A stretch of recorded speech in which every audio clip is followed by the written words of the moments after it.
Bismillahirrahmanirrahim. Assalamualaikum warahmatullahi wabarakatuh. Innal hamdalillah nahmaduhu wa nasta'inuhu wa nastaghfiruh wa na'udzu billahi min shururi anfusina wa min sayyiati a'malina. Man yahdihillahu fala mudhillalah wa man yudlil fala hadiyalah. Asyhadu an la ilaha illallah wahdahu la syarikalah wa asyhadu anna Muhammadan abduhu wa rasuluh. Amma ba'd. Yang saya hormati Tuan Imam, Presiden Kuasa Masjid Nurul Iman Korang Batang, Perlis, tuan-tuan puan-puan Allah sekalian. Pertama sekali marilah sama-sama kita manjatkan rasa syukur kita pada Allah Subhanahu Wa Taala kerana dengan limpah kurnianya, dengan rahmatnya dia beri masa kepada kita, dia beri tenaga, dia beri kesihatan, dia beri kesempatan pada malam ini dapat sama-sama kita hadir untuk sama-sama kita solat maghrib berjemaah dan dapat kita sama-sama sambung kuliah mingguan kita. Kita pada hari ini tuan-tuan, tarikh 14 Mac bersama dengan 30 Rejab, dan tadi ni maghrib tu dah masuk dah hari baru iaitu 1 Syaban tuan-tuan. Pejam silat hari itu 18 Mac mula PKP. Ni nak dekat dah tuan, 2-3-4 hari lagi masuk setahun. Hari itu baru kita raya bulan apa? PKP, apa tu, masa tengah PKP. Ni pun kita nak puasa pun, nak raya pun dalam PKP tuan-tuan. Hari itu keadaannya tuan, sat masuk setahun tuan. Pejam silat, masa bertambah. Kalau bahasa kita ni masa berkurangan tuan. Cuma kita tak tahu bila yang kita nak sampai tahap akhir kita tuan-tuan. Okey, tajuk kita hari ni tuan-tuan, kita tengok hari ni berkaitan dengan Isra' dan Mi'raj. Nak ulang kaji balik tuan-tuan. Yang mana kita hari ni cuti. Yang cuti umum. Apa cerita Isra' Mi'raj ni? Tuan-tuan mungkin tuan ingat juga. Cuma nak peringat balik, apakah dalil, apakah hujah, apakah cerita yang sebenarnya berlaku pada Isra' dan Mi'raj ni? Apa ibrah dia, pengajaran, apa yang kita boleh ambil, apa tu pedoman dan juga panduan kita untuk kita hayati dan kita khadam tentang Isra' dan Mi'raj ni tuan-tuan. Okey, yang pertama sekali, nanti kita lapang, kita buka Al-Quran, kita tengok balik, semak surah Al-Isra' ayat 1. Allah sendiri cerita tuan tentang Isra' ni. Adakah ia berlaku mimpi, adakah Nabi tak sedang sebenarnya? Bila cek balik, benda ini benar-benar berlaku, dan Nabi berlaku dalam keadaan sedang tuan. Betul tuan, bukan kata hayalan, mimpi dan sebagainya. Kita tengok balik apakah dalil tentang surah apa tentang Isra' dan Mi'raj ni.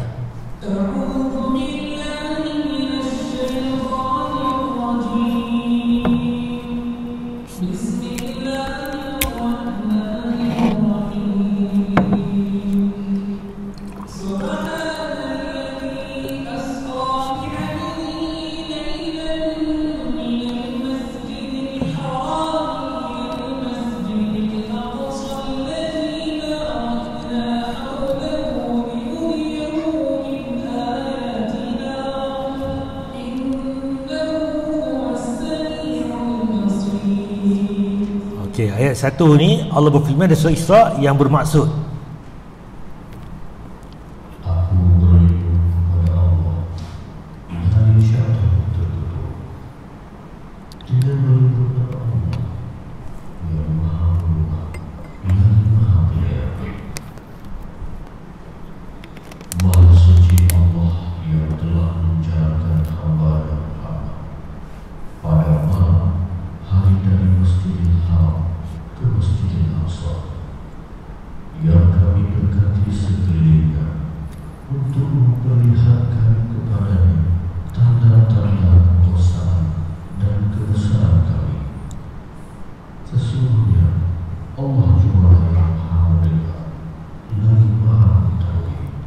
ayat pertama ni Allah berfirman, Maha suci Allah yang telah menjalankan hambanya.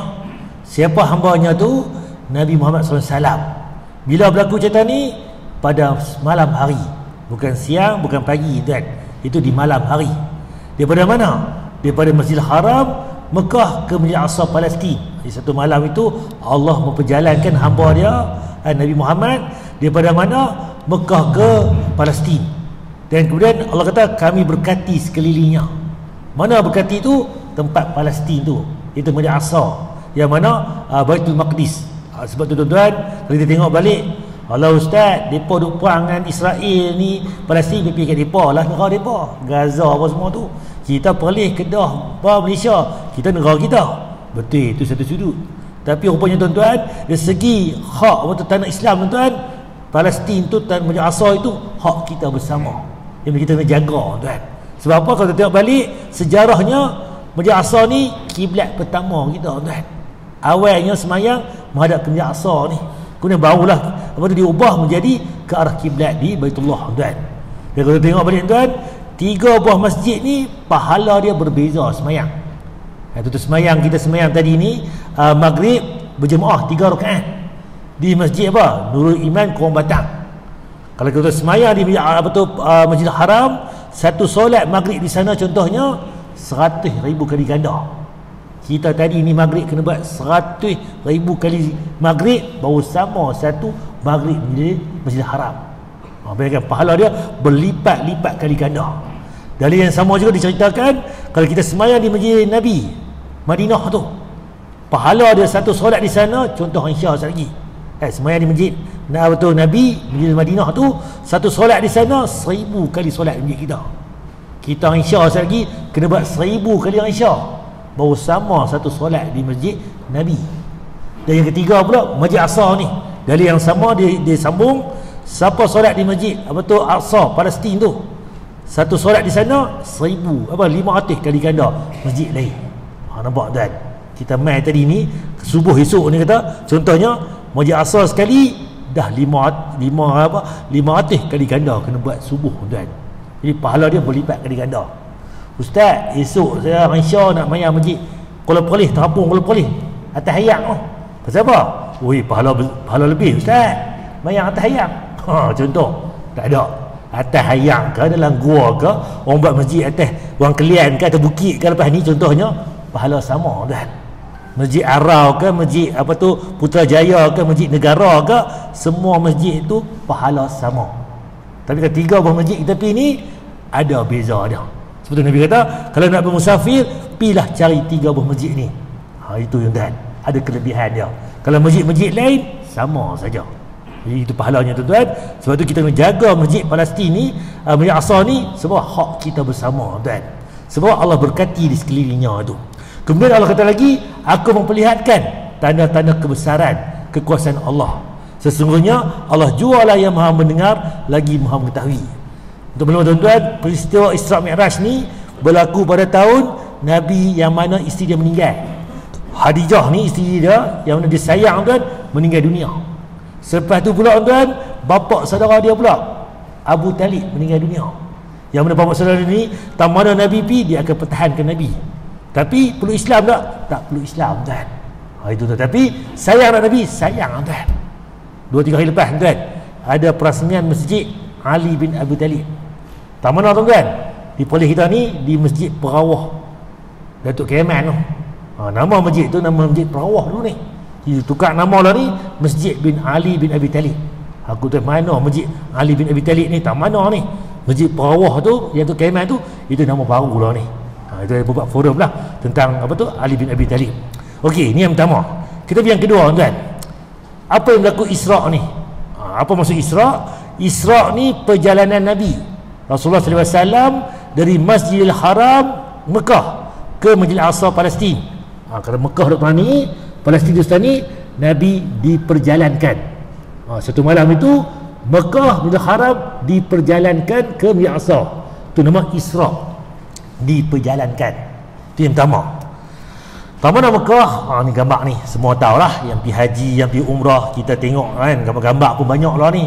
Ni Masjid Haram, tu Kaabah tengah tu. Ni zaman dulu tuan, kita boleh semayang puluh ramai tuan, penuh rapat-rapat. Tapi lah ni semayang pun ada penjarakan. Jadi kita doa lah mudah-mudahan yang mana PMP baru ni kan, kota kita ditambah 10,000. Satu negara tuan, setiap dunia ni kalau tuan nak faham, satu negara 1% daripada rakyat negara dia boleh pergi buat haji setiap tahun. Kalau kita ni ada 30 juta, 1% 30,000 boleh buat haji. Cuma tahun ni ditambah jadi 10,000, 40,000. Di Malaysia kita. Jadi Malaysia kita ni yang jadi perkara rugi, jadi sempit tu sebab ramai orang Islam berebut-berebut nak pergi ke haji. Kalau Siam tuan, rakyat Siam ramai. Tapi yang Islam ni belah kita selatan ni je, petani, setui apa, Noratiwat main belah tu tak ramai mana. Depa nak pergi haji, tapi duit tak ada. Kita nak pergi haji boleh, tapi kuota pula tak ada tuan. Tu cerita dia tuan. Di apa tu di Indonesia. Pasal apa saya buat haji ni orang Melayu muka banyak ni. Sembang-sembang Indon. Sebab depa ada 200 juta. Depa boleh pergi 200,000. Tu sebab tu bila tengok balik 10 orang Melayu tengok ni, orang Indon tu sampai 7 ke 8% depa je kan. Sebab apa? Depa ramai tuan. Okey. Nampak di dunia ni. Tambah dah Mekah, tengah tuan. Tengah tu Mekah, atas tu Baitul Maqdis, Palestin. Malaysia kita tak mana? Sebelah saya ni. Apak belah tepi ni, ni Malaysia, Thailand, apa tu Siam, pi atas semua tu India semua. Bawa pergi ke tanah Arab. Okey, berapa jarak dia? Lah mudah kan. Tuan buka handset, nak pergi mana ni? Pakai apa tu wave, apa tu Google Map. Turn left, turn right, wave. Ditunjuk kan. Berapa kilo, berapa jarak nak sampai, jalan shortcut, jalan jam, semua mudah. Tuan balik tu buka tuan, take mana Mekah? Tengah tu, bawah tu. Mana Baitul Maqdis? Aqsa, tu atas tu kan. Jerusalem, Jordan tu. Berapa jarak dia? Tu 1462 km. Jauh tuan. Perlih apa? Tuan nak pergi Kangak pun mau makan 8 kilo ke 7 kilo contohlah.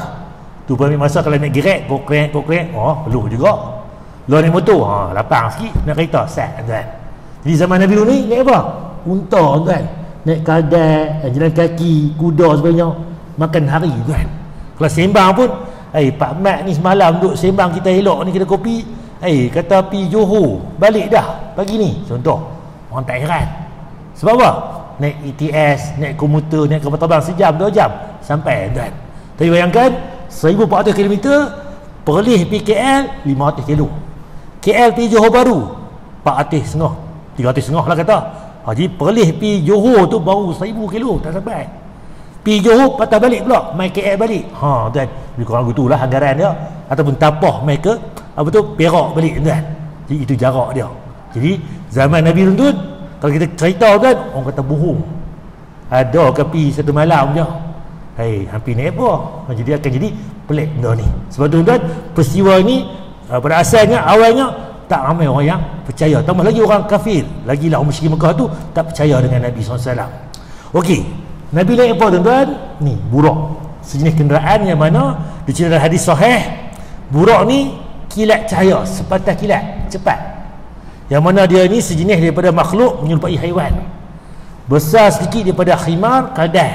Kecil daripada baral ataupun kecukan kuda dengan kadal kan. Kalau baral tu khimar tu kadal kecil, kuda tu besar, di tengah-tengah. Jadi kecukan kan. Itu dia dibentuk dia. Okey. Ustaz macam mana ni gambar ni? Duk cari-cari internet jumpa. Selok. Oi. Ni ikut burak tu. Ada kaki 4. Tadi ustaz kata ada hadis sahih kata nak macam kuda tapi kecil sikit. Nak kata kadal besar sikit. Buah kepala pula kan. Kacau. Buah perempuan pula. Buah rambut panjang pula. Memang pula ramah kan. Buah sayap pula. Kacau. Burak tak burak kan. Siapa kata ni burak kan. Kalau ada terjumpa gambar lagu ni, bohong kan. Sebab peristiwa itu siapa dia? Nabi SAW, burak, malaikat Jibril dan Allah Ta'ala kan. Yang lain tak dinyatakan. Siapa nampak burak, pegang burak sebagainya, tak jumpa. Jadi kalau nampak gambar lagu ni, campak jauh-jauh ni bohong. Ni gambar ni maknanya orang mungkin India ke mana ke dia setiap duk menggambar-gambarkan. Kita tak boleh menggambarkan benda-benda gaib. Hanya Allah dan Rasul yang Maha mengetahui kan. Okey. Mi'raj. Apa itu Mi'raj? Mi'raj ini perjalanan Nabi SAW naik ke langit. Daripada mana? Masjid Aqsa Palestin tu ke Sidratul Muntaha. Kita akan bincang sekali. Tam mana Sidratul Muntaha? Jadi apa cerita dia? Jadi tadi Isra Mekah ke Baitul Maqdis diperjalankan. Sampai di Baitul Maqdis Nabi Mi'raj diangkat ke Sidratul Muntaha. Dua perbuatan diperjalankan, Isra dan Mi'raj. Mi'raj diangkat ke langit. Jadi itu kata Isra dan Mi'raj. Orang tanya nanti, apa Isra apa Mi'raj? Isra Nabi diperjalankan. Mana? Mekah ke Baitul Maqdis. Mi'rajnya dia Nabi diangkat daripada Masjid Aqsa ke langit, ke Sidratul Muntaha, tuan. Jadi dua benda yang berbeza. Okey, kita pergi lagi, tuan. Tadi dah sampai Baitul Maqdis, Palestin, Masjid Aqsa. Kita tengok gambar balik, mana satu Masjid Aqsa ni. Ustaz, saya tengok ni ada dua kubah ni. Satu kubah mah atas tu, satu hujung ni ambil tebing depan ni, kubah warna coklat kelabu. Saya dulu pun tengok Masjid Aqsa ni hok mana tu, hok mah tu lah, cantik sikit. Kalau kita tengok pun ada beli kamera yang Arab tu, krek warna merah tu, pusing. Oh, Mekah, Madinah kan, Zam-Zam kan, zaman dulu ni orang tua beli tu, dia beli kat cucu dia. Kita boleh tengok teropong kamera tu. Kalau orang tak main dah gambar-gambar tu, buka internet, buka handset, tengok tu YouTube tu. Soalnya kita pergi sana dah, tuan. Jadi jawapan dia, tuan, yang Masjid Aqsa tu, yang mana yang warna emas tu bukan. Tu nama dia Dome of Rock. Dome of Rock ni dia tempat balai Islam. Kalau bahasa kita mudah, muzium. Muzium Mahum Kayang, tempat kereta-kereta raja semua letak tu. Muzium Batu Diraja Galeri Arau, Muzium Negara, tu tempat-tempat ni lah. Jadi di tempat batu sini dia ada tempat muzium Islam dia yang warna emas tu. Yang Masjid Aqsa mana? Ni yang hujung ni. Tu Masjid Aqsa ni. Kalau kita perasan balik yang tepi ni, depan tu yang ada macam tembok dia ada kosong sikit tu, itu tembok ratapan orang Yahudi. Depa mai situ, depa beribadah, depa qiyam, kan. Depa pergi ke tembok tu, kan. Itu orang Yahudi ibadah mereka. Okey, ni Masjid Aqsa. Kubah warna coklat hitam tu, ni tempat-tempat di sekitar Masjid Aqsa. Okey, kita pergi, tuan-tuan. Saya akan ambil satu dalil, tuan. Cerita bab Isra Mi'raj ni ada banyak. 1, 2, 3 orang riwayat sampai 5 ke 16 riwayat, tuan. Cuma saya ambil satu pada hari ini. Itu yang pertama, telah menceritakan kepada kami Syaiban bin Faruq, telah menceritakan kepada kami Hamad bin Salamah, telah menceritakan kepada kami Sabit Al-Bunani dari Anas bin Malik bahawa Rasulullah SAW bersabda. Dalil ini memang mana? Syaiban, Hamad, Sabit mai pada Anas, bawa pergi pada Rasulullah. Apa dia yang panggil? Ni orang riwayat hadis. Mereka ni yang bawa, aku dengar Nabi kata sekian daripada siapa-siapa. Bila kita main tuan hadis ni, ni hadis sahih. Sebab apa? Mereka ni terkenal, apa tu, ni siqah, benar, ni tak cakap bohong, ni pebetul. Yang ni dia suka bohong, yang ni apa, ahli maksiat, ni pelupa. Jadi benda-benda ni dia tengok. Itu kata status tu sahih, dhaif, bahkan palsu sebagainya. Itu kita boleh trace balik, tuan. Jadi hadis ni sahih. Okey, aku telah didatangi oleh burak. Jadi burak mai kepada Nabi. Apa Nabi cerita lagi? Ia seekor binatang yang berwarna putih. Tadi yang gambar ni. Dah kata Nabi kata warna putih, buh warna putih. Bukan lagu tu, tuan. Tak boleh kita menggambarkan, melukis dan sebagainya benda yang kita tak nampak. Lebih besar daripada kaldai, besar pada kaldai tetapi lebih kecil daripada baral. Ia merendahkan tubuhnya sehingga perut burak tadi mencapai hujungnya. Jadi nampak kata binatang burak ni tak besar. Kalau kaldai tu kecil, dia besar sikit. Kuda tu besar, rendah sikit pada kaldai, kuda. Dia kahwin antara dua jenis binatang tadi. Kemudian beliau bersabda lagi, maka aku segera menungganginya. Nabi naik atas burak tadi sehingga sampai ke Baitul Maqdis. Jadi daripada Mekah tadi Nabi naik burak sampai ke Baitul Maqdis. Jadi diisrakan. Ini cerita dia. Ni yang pertama. Okey, cerita yang kedua pula. Kemudian beliau bersabda lagi, kemudian aku mengikatnya pada tiang masjid sebagaimana yang biasa dilakukan oleh para nabi. Rupa-rupanya, tuan, Masjid Aqsa ni, nabi-nabi sebelum ni pun dah banyak dah, ramai dah yang pergi Masjid Aqsa ni. Dia buat apa? Dia sampai di Aqsa, dia ikat tunggangan mereka, naik unta ke kuda ke apa ke, dia ikat di mana? Tiang Masjid Aqsa. Ni dalil yang Nabi sebut ni. Bila cek balik, tuan, yang awal tadi kita kata Masjid Aqsa yang warna emas tu ada tiang, tuan, tak jumpa pun. Bila cek balik gambar yang Masjid Aqsa yang betul ni, ada tiang-tiang, tuan. Nampak? Dalil sahih, tuan. Ni sahih. Sebab apa? Benar memang di Masjid Aqsa tu memang ada tiang-tiang. Kalau kita kata yang warna emas tadi, bohong dah, tuan. Dah lari daripada dalil sahih, tuan. Kita nampak? Kita boleh trace, tuan. Sebab tu hadis sahih ni cerita, dia menguatkan lagi, dia kuatkan lagi, dia perindangkan lagi. Kita tahu cerita tu, di situ cerita dia. Kalau tak sahih, tuan, hadis ni cerita lagu lain. Ni cerita lagu lain. Dia bertembung, dia belagak. Jadi kita boleh detect balik sahih ataupun tidak, tuan. Okey, tu yang pertama. Okey, kemudian bila sampai di tiang atau ikat buraq tadi, Nabi SAW masuk ke dalam masjid. Dia tinggal buraq dia dekat tiang luar, dia masuk dalam masjid. Kemudian dia solat 2 rakaat. Lepas tu baru Nabi keluar. Ustaz, betul ke solat 2 rakaat? Kita baca Isra' Mi'raj ni, Nabi tak terima perintah sembahyang lagi. Bisa juga, betul juga no. Betul ke Nabi solat 2 rakaat? Sebab sembahyang tak ada lagi, tak kena lagi. Tapi ada dah solat 2 rakaat. Bila cek-cek balik, memang ada solat kan. Sebelum Islam ni pun, sebelum Nabi Muhammad, Nabi Musa ada solat dia, tapi syariat dia. Nabi Isa ada solat dia, ibadah mereka, tapi cara mereka. Dan zaman Nabi dulu ni ada 2 solat, pagi sekali, petang sekali, tuan-tuan. Sebab pagi tu Nabi solat 2 rakaat, tuan-tuan. Okey, tu bab tu. Kemudian bila habis sembahyang, Nabi keluar daripada Masjid Aqsa tu. Tiba-tiba aku didatangi oleh Jibril dengan membawa semangkuk arak dan semangkuk susu. Jadi bila habis sembahyang tu, Nabi keluar saja daripada Masjid Aqsa tu, malaikat Jibril bawa mai dekat Nabi, pilih nak mangkuk arak ni ke mangkuk susu. Dan aku pun memilih susu. Jadi Nabi SAW pilih susu. Lalu Jibril berkata, kamu telah memilih fitrah, pilih betul. Kalau ambil arak tadi dah memabukkan, menghayalkan sebagainya, maksiat sebagainya, jadi tak betul. Ini Nabi ambil yang apa tu susu ni, itu pilihan yang betul, fitrah. Kita pun fitrah balik pada asal kan. Lalu Jibril pun jadi itu cerita yang kedua tadi. Dah habis sembahyang, tambah buraq tadi kat tiang, pilih arak dan susu. Nabi pilih susu. Okey, cerita yang ketiga tuan, dari yang sama juga panjang. Lalu Jibril membawa aku naik ke langit. Ni baru kata daripada Masjid Aqsa tadi diangkat Mi'raj ke langit. Ni cerita dia mula dah. Jadi Jibril membawa aku naik ke langit. Kemudian Jibril meminta agar dibuka pintu. Rupa-rupanya tuan-tuan, pintu langit ni, langit dia ada pintu. Dia bukan boleh diterajah tuan. Sebab apa? Ni dalil dia. Siapakah kamu? Yang jaga pintu langit tu, malaikat juga tanya, siapakah engkau? Jibril. Aku Jibril, malaikat Jibril. Ditanya lagi, siapakah bersamamu? Siapa bersama engkau ni? Muhammad, Nabi Muhammad SAW. Ditanya lagi, apakah ia diutuskan? Dia ni Nabi ke ikut engkau ni? Ya, dia telah diutuskan, dia ni Nabi. Baru dibuka pintu untuk kami. Nampak tak, kalau kita pun PKP dia Roblox dekat Kodiang tu, tahan hang siapa ni? Aku polis. Tak kenal, geng sekali. Malaikat tanya kan, kalau tu takkan dia pun tak kenal Jibril. Jibril ni ketua malaikat. Nampak kan? Nampak kata kalau kita ni ketua polis Kangak ni, orang tahu ketua balai Kangak, ketua balai Barongsang, ketua polis ketua polis negara, semua kenal.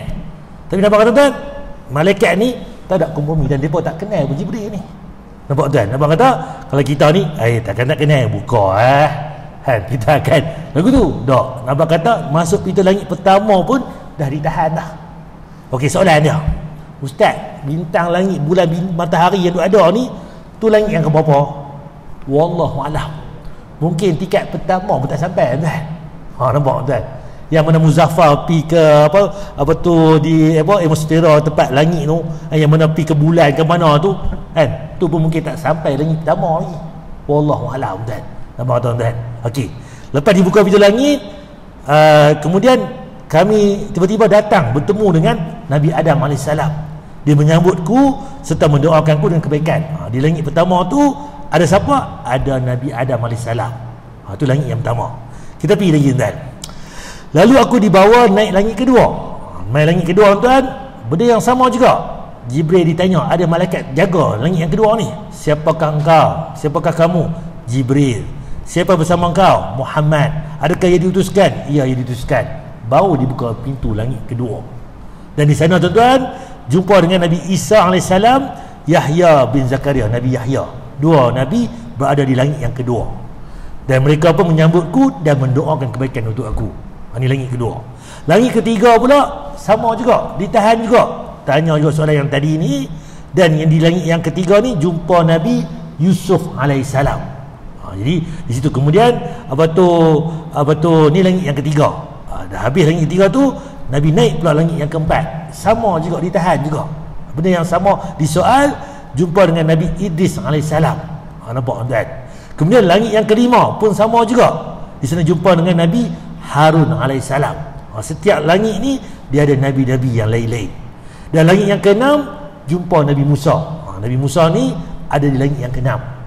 Dan langit yang ke-7 tuan-tuan jumpa dengan Nabi Ibrahim AS. Semua langit ditanya soalan yang sama. Cuma di langit yang ke-7 ni dia berlaku peristiwa yang tambahan lagi, yang mana Nabi Ibrahim AS sedang bersandar di Baitul Ma'mur. Kemudian dikatakan dalam dalil ni, keluasan setiap hari Baitul Ma'mur tu boleh masuk 70,000 malaikat. Setiapnya keluar, mereka tak kembali lagi padanya. Setiap hari masuk 70,000, keluar.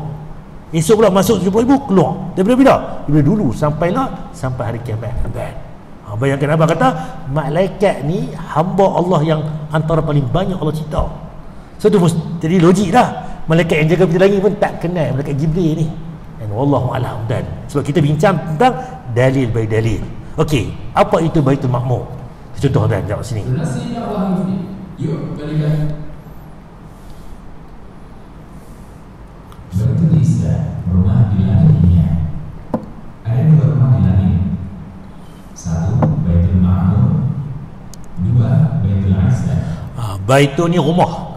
Rupanya rumah di langit ni ada 2. Satu Baitul Ma'mur, satu Baitul Izza. Rumah kita mana? Rumah kita tempat tu lah. Bendang masuk lorong tu, pergi belakang sekolah Padang Kota, pergi lorong apa, Syekh Ahmad sebenarnya. Tu rumah tuan-tuan. Jadi rumah langit ni ada 2 tempat. Baitul Ma'mur dan Baitul Izza. Tak mana terletak dua apa rumah ni tuan-tuan. Mengenai Baitul Ma'mur, Allah jadikan tempat ini sebagai sumpahnya di surat At-Tur, yang artinya demi Baitul Ma'mur. Quran surat At-Tur ayat 4. Juga disebutkan oleh Nabi SAW dalam hadis yang sangat panjang, bercerita tentang peristiwa Isra Mi'raj. Dari sahabat Malik bin Sa'sa'ah bahwa Nabi SAW menceritakan, kami mendatangi langit ke-7, lalu aku mendatangi Nabi Ibrahim. Aku memberi salam kepadanya dan beliau menyambut, selamat datang putraku, sang Nabi. Lalu aku melihat Baitul Ma'mur. Aku pun bertanya kepada Jibril. Lalu beliau menjawab, ini adalah Baitul Ma'mur. Setiap hari tempat ini dikunjungi 70,000 malaikat untuk melakukan sholat di sana. Setelah mereka keluar, mereka tidak akan kembali lagi ke tempat ini. Hadis riwayat Bukhari dan Muslim. Nampak? Hadis Bukhari Muslim sebut. Di mana Baitul Ma'mur? Di langit 7. Macam mana tadi? Jumpa langit 7. Kemudian jumpa Nabi Ibrahim. Nabi Ibrahim bersandar di Baitul Ma'mur. Nabi tanya kepada malaikat Jibril, apakah ini? Ini Baitul Ma'mur, yang mana dia menempatkan 70,000 malaikat akan masuk, akan solat di situ. Habis solat dia akan keluar, tak main dah malaikat tu. Main lagi malaikat lain pula 70,000 hari demi hari demi hari, dari dulu sampai sekarang, sampai ke hari kiamat. Nampak tadi betapa besarnya, betapa ramainya malaikat kan. Berlaku di mana? Langit 7. Jadi Baitul Ma'mur ada langit yang ke-7. Nabi SAW juga bersabda, yang artinya Baitul Ma'mur ada di langit ke-7. Setiap hari dimasuki oleh 70,000 malaikat dan mereka tidak kembali lagi. Hadis riwayat Ahmad dan disahihkan Syuaib al-Arnaud. Nampak kita boleh detect. Tadi Bukhari Muslim cerita yang sama. Mai dalil ni pula hadis Ahmad cerita yang sama. Nampak tak? Jadi kuat lagi menguatkan. Jadi cerita dia Baitul Ma'mur di langit ke-7. Siapa yang pergi? Malaikat. Berapa banyak? 70,000 malaikat. Yang mana beribadah dalam itu, habis solat mereka keluar, mai pula esoknya malaikat yang lain 70,000 pula. Yang tadi ni tak akan kembali dah tuan-tuan. Adapun Baitul Izza adalah tempat di langit dunia. Yang kedua pula tadi Baitul Ma'mur langit 7. Baitul Izza ni tak mana? Di langit dunia. Mengenai keberadaannya disebutkan dalam riwayat Ibnu Abbas radhiyallahu anhu. Beliau mengatakan, Al-Quran dipisahkan dari Al-Dzikr, yaitu Lauhul Mahfuz, lalu diletakkan di Baitul Izza di langit dunia. Kemudian Jibril menyampaikan kepada Nabi SAW. Hadis riwayat Hakim, Ibnu Abi Syaibah dan disahihkan Al-Dhahabi. Okey, dalil ni habaq Al-Quran ni diturunkan, diletak di langit dunia. Mana? Baitul Izza. Macam mana tuan nak faham? Ini dari yang pertama. Kita rujuk balik, kita patah balik. Okey, bulan Ramadan ni nak jumpa sebulan lagi. Tuan perasan tak? Ada 17 Ramadan namanya nuzul Al-Quran. satu perlis pun cuti, tempat lain pun cuti kan. Sebab sambutan turunnya Al-Quran, nuzul Al-Quran. Jadi kalau tuan belajar lagi, ustaz saya dah baca kan apa tu mungkin surah apa tu Lailatul Qadar tu aku diturunkan pada Lailatul Qadar. Lailatul Qadar ni bila berlaku? 21, 23, 25, 27, 29 hari ganjil. Tadi ni Allah beritahu Al-Quran turun pada Lailatul Qadar. Tapi yang 17 Ramadan tu kita cuti tu Al-Quran mana pula turun? Nampak? Ni beza dia. Satu tarikh Al-Quran turun Lauh Mahfuz tu satu masa sekaligus. Dan yang kedua pula beransur-ansur daripada langit dunia Baitul Izzah tadi masa yang berbeza-beza. Satu dalil, Nabi naik unta sebenarnya, turun wahyu. Cerita tentang apa? Nabi berjalan pula kan, apa dia? Berlaku pula turun wahyu. Jadi langit dunia tu Baitul Izzah tadi beransur-ansur malaikat Jibril sampai kepada Nabi. Nampak? Kuat kan? Jadi sebab apa? Dalil tadi dia tak bertembung dengan dalil yang ada ni. Dia lagi kuat menguatkan. Kita tahulah, yang kita duk buat itu qadar tu, carinya itu qadar malam yang lebih daripada 1000 bulan. Dan malam itu diturunnya Al-Quran kan. Sahih sekaligus tarikh tu. Kemudian mai pula waktu nuzul Quran bila pula? Tarikh yang lain pula yang mana dia beransur-ansur. Wallahu a'lam dan itu dia punya dalil dia. Memberikan komentar untuk riwayat Ibnu Abbas. Hadis ini mauquf sampai Ibnu Abbas. Hanya saja dihukumi marfu sebagaimana sabda Nabi sallallahu alaihi wasallam. Berdasarkan kaidah bahwa perkataan sahabat untuk masalah di luar logika dan dia bukan termasuk orang yang suka menerima berita Israiliyat, maka status perkataannya sama seperti sabda Nabi sallallahu alaihi wasallam. Sebab Ibnu Abbas ni dia tak ambil cerita Israiliyat. Israiliyat ni kita tahu. Kita baca dulu ni, Israiliyat bukan cerita bohong semua. Dia bukan cerita betul semua. Dia ada 3. Yang betul Al-Quran cerita, depa cerita. Kita boleh ambil cerita depa. Yang kedua ni pula Al-Quran cerita lagu lain, depa cerita lagu lain. Bohong, campak jauh-jauh.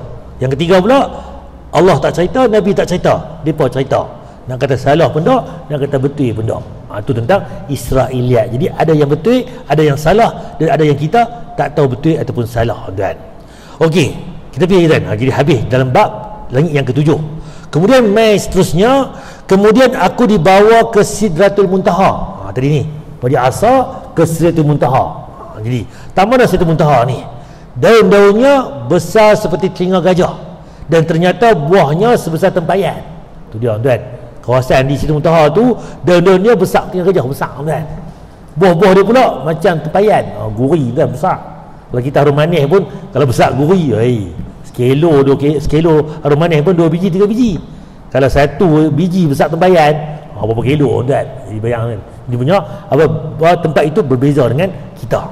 Beliau bersabda lagi, ketika beliau menaikinya dengan perintah Allah, Nabi naik ke tempat Sidratul Muntaha itu, maka Sidratul Muntaha berubah bentuk tadi.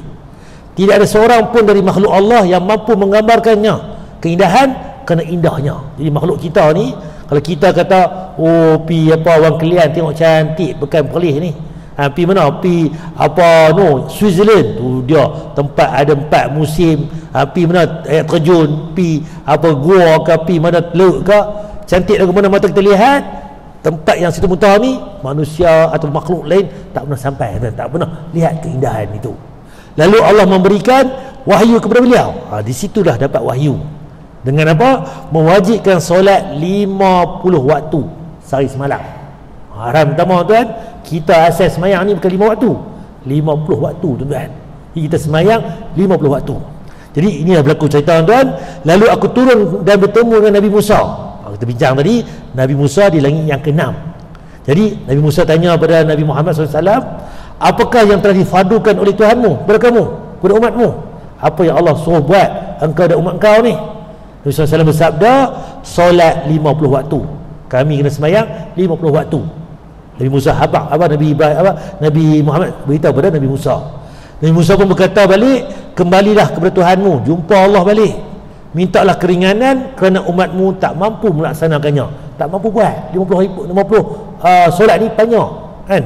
Aku pernah mencuba Bani Israel dan menguji mereka. Sebelum kau ni aku dah try dah, Bani Israel tak boleh buat. Nampak tuan. Beliau bersabda lagi, aku kembali kepada Tuhanku, saya berkata, wahai Tuhanku, wahai Rabbku, wahai Tuhanku, berikanlah keringanan kepada umatku, bagi kurang. Lalu Allah pun mengurangkan 5 waktu dari beliau. Allah kurang 5 waktu. Lalu Nabi Muhammad pun balik kepada Nabi Musa, dia beritahu Allah telah mengurangkan 5 waktu solat daripadaku. Nabi Musa menjawab, umatmu tak mampu laksanakan, minta balik, jumpa balik Allah, minta kurang lagi. Itu yang berlaku. Jadi bila kata lagu tu, Nabi pun berulang alik antara Allah dan Nabi Musa ni banyak kali, kan? Sehingga Allah berfirman, wahai Muhammad, sesungguhnya aku fardukan 5 waktu sehari semalam. Jadi last sekali aku fardukan, wajibkan 5 waktu sehari semalam. Tadi 50 tadi, kurang jadi 5 waktu.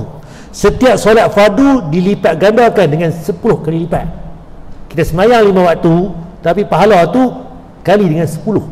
Jadi maksudnya kita semayang 5 waktu dah ni sama dengan 50 waktu kita semayang. Satu waktu kali dengan 10. Kalau 5 kali 10, 50 waktu, kan? Jadi pahala tu besar. Barang siapa yang berniat baik, niat kebaikan, kan, untuk buat kebaikan tapi tak buat. Contohnya, saat lagi lepas balik, ustaz, saya nak buat tahajud malam ni, dah bangkit pukul 3 pagi, tiba-tiba malam ni tidur lena, subuh tak bangkit pun lena, dapat pahala? Dapat. Nabi kata apa? Kalau dia niat baik, walaupun tak buat, dapat 1 kebaikan. Tiba-tiba dia bangkit, dia tidur malam ni, dia buat betul. Apa Nabi sebut? Kalau dia buat betul, dicatat 10 kali lipat, 10 kali ganda, dapat 10 kali pahala, kan? Kalau kita niat tak buat lagi, dapat pahala dah. Bila kita buat pula, dapat lagi pahala 10 kali ganda. Tapi dari ini sebut pula sebaliknya, barang siapa yang berniat jahat, nak buat jahat, tiba-tiba tak buat jahat, apa jadi? Tak dapat dosa bagi dia. Tiba-tiba pula dia buat jahat betul, benda yang dia niat tadi, baru dapat 1 kejahatan. Kalau kita buat jahat 1, dia balas 1 kejahatan. Ustaz, dia ni curi motor 5 biji, 50 kali ganda lah. Tak, 5 biji itulah dosa dia dapat. Allah tak bagi bertambah lebih, kan? Beza, kan? Niat baik, tak buat lagi, dapat pahala dah. Bila buat pula, pahala dilipat ganda. Niat jahat, tak dapat dosa. Bila buat jahat betul, barulah dapat dosa. Tu pun Allah tak tambah dosa tu, sekadar mana sesuai dengan kejahatan dia buat tu saja. Nampak tu Allah sayang kita. Walaupun jahat pun, honak kita ni pun Allah sayang kita lagi, tuan-tuan. Okey, kemudian peristiwa lagi. Aku turun hingga sampai ke Nabi Musa. Lalu aku mau beritahu kepadanya, dia masih berkata lagi, kembalilah kepada Tuhanmu, minta kurang, minta ringan lagi. Aku menjawab, aku terlalu banyak berulang-alik kepada Allah Tuhanku sehingga aku malu kepadanya. Nabi kata 5 waktu ni pun dah cukup dah. Daripada 50 waktu tadi, kurang 5 tadi sampai 5, tu pun dah cukup dah bagiku. Tu cerita dia, tu kisah dia, hadis Muslim sahih, kan? Ini yang berlaku peristiwa pada malam Isra dan Mi'raj. Ini cerita apa? Tentang arahan kita untuk solat 5 waktu berjamaah. Kita kena main di masjid ni, tu main isu lain pula. Lelaki kena main ke masjid, yang perempuan di rumah, kan? Sebab apa kita main masjid ni, perempuan lelaki ni nak mendengar kuliah dan sebagainya, kan? Okey, kita pergi, kan? Saya ubah tadi, saya cerita, ni gambar infografik bagi nampak jelas lagi. Bila yang berlaku tadi, Nabi di Isra Mekah ke Baitul Maqdis, dia mi'rajkan, naik ke langit. Langit pertama, kan? Langit pertama Nabi Adam AS, yang mana ditanya dulu, siapa engkau? Aku apa tu Jibril. Siapa bersama engkau? Muhammad. Adakah ya Nabi? Ya Nabi. Setiap langit ni ditanya sampai habis, kan? Tapi setiap langit tu ada Nabi berbeza. Langit kedua Nabi Yusuf, langit ketiga Nabi Isa dan Yahya, langit keempat Nabi Idris, langit kelima Nabi Harun AS, langit kelima keenam Nabi Musa, langit ketujuh Nabi Ibrahim. Cerita tadi ni, itu yang berlaku Baitul Ma'mur, yang mana 70,000 malaikat masuk ke dalam tu, kan, ibadah dalam tu, habis keluar mereka tak kembali dah, akan main lagi 70,000 yang lain pula, ulang, kan? Berapa lama? Dulu sampai sekarang dan ke depan, kan? Kemudian baru pergi ke Sidratul Muntaha, atas lagi baru Arash Allah, kan? Itu dalil-dalil, baik dalil kita sebut, kan? Okey, perintah semayang, kan? Masa ada lagi, kan? Kita tengok masalah apa. Okey, ada sikit lagi, tak banyak lah. Okey, sejarah azan. Kita ulang kaji sikit. Mai mana sejarah azan ni? Nak ulang kaji tuan-tuan. Kan, zaman bila mai arahan semayang, kan, tentu kena semayang. Tapi nak panggil orang semayang tak tahu lagi, tak ada cara lagi. Sahabat-sahabat ni dia berkumpul, dia beri cadangan, apa kata kita guna loceng. Seperti mana orang Nasrani, orang Kristian guna loceng pi kuih depa, pi gereja depa. Dia pun tak setuju. Apa kata yang sebagian kata, apa kata guna trompet macam orang Yahudi, panggil pi semayang, kan? Kita buat begitu juga, pun depa tak setuju. Kemudian mai Umar Al-Khattab berkata, apa kata kita panggil lantik seorang panggil azan. Nabi SAW pun bersabda, wahai Bilal, bangun serulah semayang, panggil orang semayang. Tu cerita dia. Tok Bilal tu mai mana? Ni Bilal bin Rabah yang mula panggil azan. Jadi semua masjid pun orang panggil Tok Bilal. Bukan nama Tok Bilal tu gelaran. Nama dia, ada nama dia lah. Tu cerita sejarah, kata Tok Bilal tu. Hadis Bukhari tuan. Contoh tuan.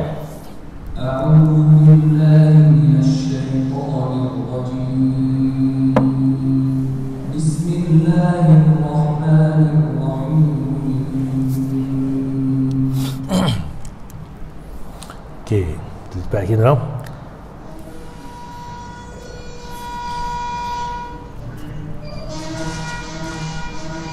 Ustaz tunjuk gambar apa ni? Duk main tiup trompet ni. Ni yang panggil apa tu trompet tadi. Orang Yahudi panggil azan ataupun panggil orang Yahudi ni pergi semayang, tiup trompet. Mai kuih, mai apa tempat ibadah mereka. Kita tak mau tiru depa tuan. Itu tuan, apa yang berlaku kita orang Islam kita.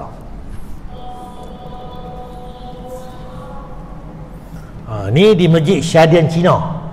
Azan tuan. Macam mana dia azan? Sama macam kita azan. Sekali lagi Tok Bilal azan. Subuh, zuhur, asar semua sama. Perlis ke, Kedah ke, Amerika ke, UK ke, atau Arab ke, Madinah, Jordan ke, satu dunia azan yang sama. Kecuali azan di Syiah. Syiah ditambah. Asyhadu an la ilaha illallah 2 kali, asyhadu anna Muhammadar Rasulullah 2 kali, asyhadu anna Ali waliullah. Tambah rangkap 3. Ali waliullah. Tu Syiah. Jadi dia bukan Islam dan mubah. Okey, ni kita lagi.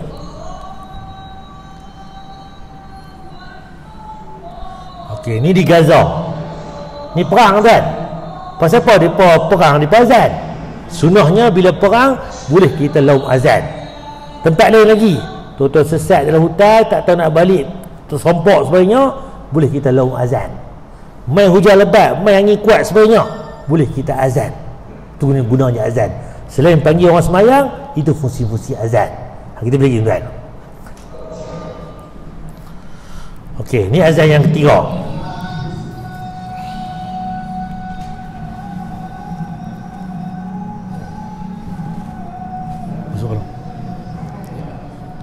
Ni azan apa tuan? Dia pakai topi tuan. Lagi Tok Bilal bang kepiah, buh topi pula. Macam mana tuan? Saya cepat tuan. Ni tak mana tuan? Saya cepat tuan. Ni tadi tuan, tahu mana ni? Okey, ni di Baitul Maqdis. Tu masjid yang mana kubah warna emas tu nampak. Kubah emas belah hujung tu, macam asal hujung ni. Tak mana ni? Ni di Israel. Ni belah kita punya tanah Islam kita, masjid kita. Belah kanan ni bandar tanah haram Israel. Ni dia azan dan dia tiru kita azan. Bahasa Ibrani tapi tiru lajah lengkuk azan kita. Jadi saya pun bagi Tok Bilal kita azan tu. Saya sambung sikit dan sikit.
Alhamdulillah, kita sambung sikit tentang tadi. Okey, tadi ni azan macam mana orang Yahudi azan, dia bunyi macam kita tapi bahasa Ibrani dah, dia panggil orang sembahyang. Dulu masa awalnya kita nak tiru dia, tapi lah ni pula depa tiru kita pula tuan. Itu yang berlaku zaman sekarang. Okey, kita yang ketiga tuan. Ni gambar apa tuan? Pakai kepiah hilak dah ni. Nak sembahyang tuan. Ni sembahyang ibadah orang Yahudi. Dia ada qiyam dia ada qiyam ni, dia ada sujud dia tuan. Sebab tu topi orang Yahudi ni dia kecil sikit tengah kepala ni. Nampak? Dia ada rukuk, dia ada sujud dia tuan. Ni ibadah orang Yahudi. Okey, saya cepat tuan. Saya bilang tuan, berapa rakaat? Kita pun tak tahu berapa rakaat tuan. Dia fikir mereka lah. Tu rakaat dia. Okey, macam mana mereka nak batas sembahyang tuan? Nama hujung kan, disujud lama tuan. Kita lepas habis sujud tu tahiyat akhir, mereka tak, mereka bangkit balik duduk rukuk, bagi salam ketika rukuk. Tuan, hari tu imam kita Ustaz Amir boleh ajar ke no? Kita buat sekali tak pernah buat ni. Jangan tuan, ni sembahyang orang Yahudi. Tuan buat lagu tu dengan saya masuk dalam lagi kan. Lepas sembahyang lena tu clear tuan, kena pulut pula lena, angin timur pula. Jangan jahanam. Ni nampak tuan, ni orang Yahudi. Dia fikir depa lah, tu cara depa. Cuma saya nampak kat sini kita mudah tuan. Tuan perasan tak? Ustaz baru ni minggu lepas ni Mahkamah Sarawak kata Sabah kata boleh guna perkataan Allah ni. Gina tuan. Nak kata apa tuan? Sekali tengok macam marah lah. Awak dia pakai nama Tuhan kita. Kalau kita balik, itu bagus tuan sebenarnya. Bagus macam mana? Cara kita nak dakwah depa lagi mudah. Tuhan kami Allah. Pasal apa hampa duduk berjuang kata Tuhan hampa pun Allah?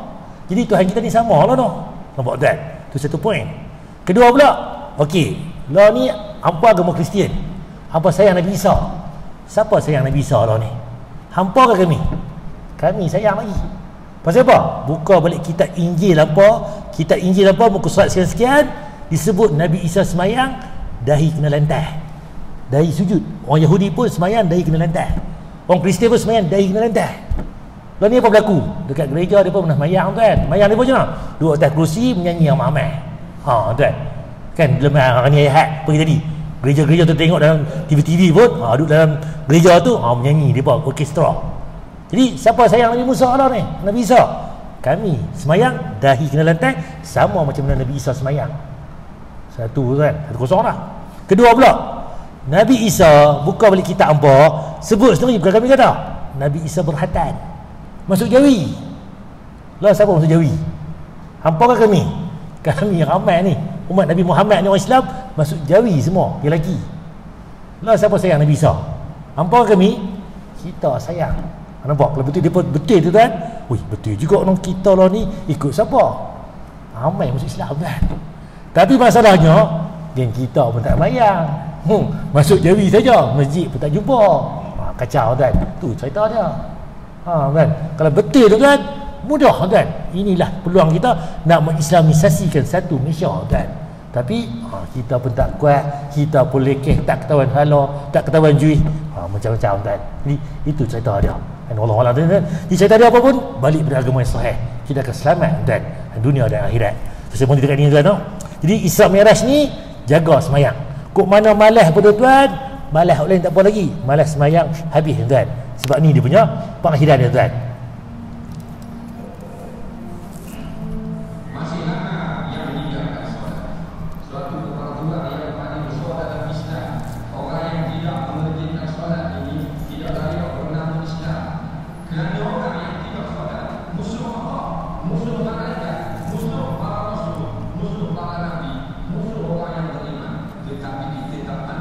Meninggalkan solat sampai ke bina, bagi kita bina dia, dia bisa ada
Okey, nauzubillah tuan. Okey. Last sekali tuan, jahat pada kita tuan. Alah ustaz, kami ni tak mayang aja. Bukan merompok pun, bukan mencuri pun, bukan menyamun, tak semayang. Betul, merompok, mencuri, menyamun dosa besar. Jadi kalau tak semayang ni ada neraka khas untuk tak semayang. Bayangkan tuan-tuan. Jadi kita jagalah semayang. Kok mana malas tuan, jaga 5 waktu tu. Bila kita jaga 5 waktu, dia akan main seronok nanti. Qabliyah, ba'diyah dia akan buat sendiri. Main solat tahajud, solat witir, solat duha dia akan main sendiri. Kalau 5 waktu ni tak jaga, mustahil nak main solat sunat yang lain. Jaga 5 waktu ni dulu, berjemaah di masjid. Itu yang kita nak jaga. Jadi kita ajaklah kawan kita, masyarakat kita pelihara solat. Itu tiang agama. Kalau solat tak dijaga, hak lain lagi lah tak jaga. Kalau kita ada kedai tuan, carilah pekerja kita yang jaga agama ni, jaga solat. Kalau kita pekerja tak jaga semayang, mana mungkin dia nak amanah kita. Bagi duit 100 nak jaga kedai, dia rembat kat dia tuan. Nak bagi beranak tengah malam ni, nak ambil dia 500 600. Mana nak pergi tuan? Semayang pun tak. Allah bagi neraka pun dia boleh tinggal. Kita ni nak bagi dekat benar tuan, nak bagi pisau, tak tahu tuan. Jadi itu tu, cari yang beramanah. Jaga solat, hak lain berkelia. Kalau solat tak jaga, hak lain lagi lah tak kelia tuan. Dan Allah alam seperti tuan. Dan kita sambunglah minggu depan, kita buka kitab kita balik tentang bab apa tu itu tuan. Sambungan bab kitab kita inspirasi larangan tu. Okey, tuan ada tanya tuan, minta maaf ambil masa sikit tajuk khas kita ni. Apa tuan, saya pun tidur insya-Allah. Subhanakallah bihamdika, syukur sebilai. Assalamualaikum warahmatullahi wabarakatuh.